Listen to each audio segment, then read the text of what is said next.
Les seuls à se rendre au nord du pays, aux portes de la guerre, ce sont les humanitaires.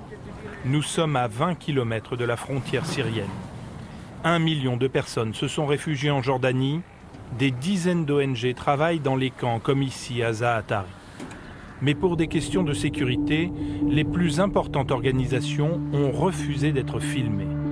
Seules Julie et Gaël ont accepté notre caméra. Elles ont créé une petite association, Dar al-Yasmin, il y a 1 an et demi.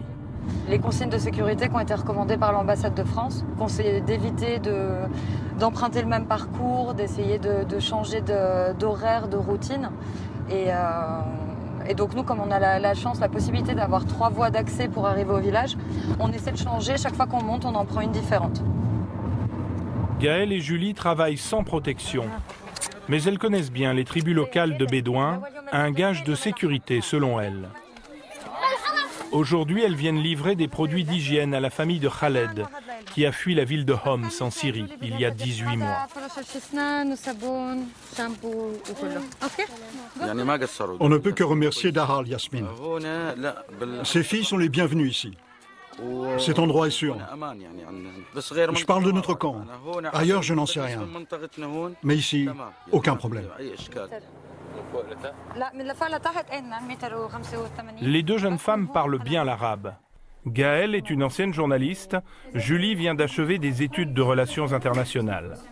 Leur projet dans le village, une crèche pour une 40aine d'enfants qui va ouvrir très bientôt. Est-ce que vous redoutez le mauvais coup? Je pense qu'avec ce qui se passe, tout le monde redoute un peu le mauvais coup par moment, mais c'est pas quelque chose qu'on a à l'esprit en permanence.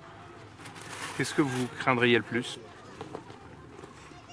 Moi, je pense plus une attaque, peut-être plus des attaques verbales ou une animosité qui commencerait à croître parce qu'on est étrangère.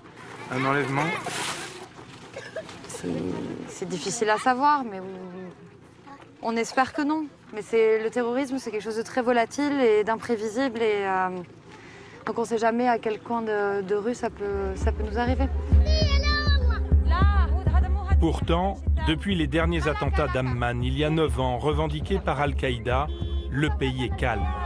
La Jordanie reste une exception, un vrai miracle dans ce Proche-Orient meurtri par les guerres. Mais ici, chacun se demande pour combien de temps encore.